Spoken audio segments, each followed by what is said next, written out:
মৎস্যকন্যা, ও মৎস্যকন্যা, আমার কথা শুনতে পাচ্ছ? বলো বন্ধু, কি দরকার? আমার গিন্নি আর কুঁড়ে ঘরে থাকতে চায় না, দয়া করে একটা ভালো পাকা বাড়ি বানিয়ে দাও। এই কথা? আচ্ছা ঠিক আছে, তুমি বাড়ি যাও। গরিব ছেলে বাড়ি গিয়ে দেখে তার কুঁড়ে ঘর আর নেই, একটা পাকা বাড়ি হয়ে গেছে। আইসে অবাক হয়ে তার গিন্নিকে বলে, গিন্নি, আমাদের কুঁড়ে ঘর এখন পাকা বাড়ি হয়ে গেছে, এবার তুমি সুখী তো?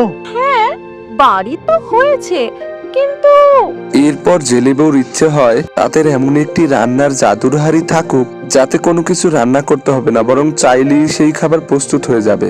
জেলেকে বলে, তুমি মৎস্যকন্যার কাছে আবার যাও, গিয়ে বলো একটা জাদুর হাঁড়ি দিতে, যাতে আমায় আর হাত পুড়িয়ে রান্না করতে না হয়। তুমি কি পাগল হলে?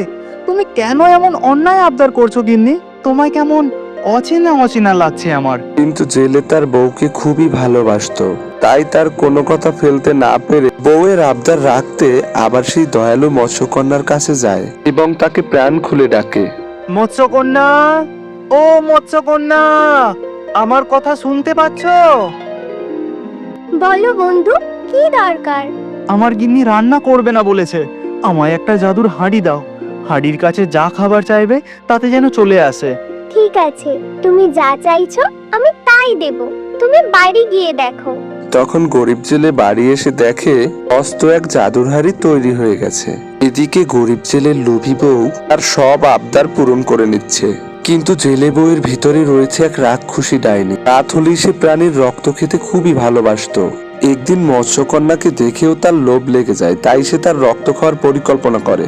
শোনো না, আমি তো কোনোদিন তোমার ওই মৎস্যকন্যা বন্ধুকে দেখিনি। সে আমাদের কত উপকার করলো, আমার সব মনের ইচ্ছে পূরণ করেছে। তুমি আজ তোমার ওই বন্ধুকে আমাদের বাড়িতে নিয়ে এসো না, আমার তাকে খুব দেখতে ইচ্ছে করে। এত দিনে তুমি একটা ভালো কথা বলেছ। তোমার যখন তাকে দেখতে ইচ্ছা করেছে, আমি আমার বন্ধুকে অবশ্যই নিয়ে আসবো। আর বোকা জেলে তখন না বুঝে বউয়ের কথায় দয়ালু বন্ধু মৎস্যকন্যাকে তার বাড়িতে যাওয়ার নিমন্ত্রণ জানায়। আর মৎস্যকন্যাও তখন রাজি হয়ে গেলে তাকে তার বাড়িতে নিয়ে যায়। জেলে বউ তখন তাকে দেখে বলে, ও মা, কি সুন্দর দেখতে তোমার বন্ধুকে। এই তো এসেছে, যাই আঁশপটিটা নিয়ে আসি। আজ এই টুকরো টুকরো করে কেটে খেয়ে ফেলবো, তাহলে আমি সর্বশক্তির অধিকারী হয়ে যাব। শোনো না, আমি বরং তোমার বন্ধুর জন্য রান্নাঘর থেকে কিছু খাবার নিয়ে আসি। এই কথা বলে জেলে বউ রান্নাঘরে যায়, আর এদিকে মৎস্যকন্যাও জেলে মিলে কথা বলতে থাকে। হঠাৎ করে জেলে বউ এক বটি এনে মৎস্যকন্যার লেজ কেটে দেয়। আর জাদু শক্তি তার মধ্যে প্রবেশ করতেই তার ডাইনির আসল রূপ ফিরে আসে। এরপর এ কি? এ তো এক ডাইনি।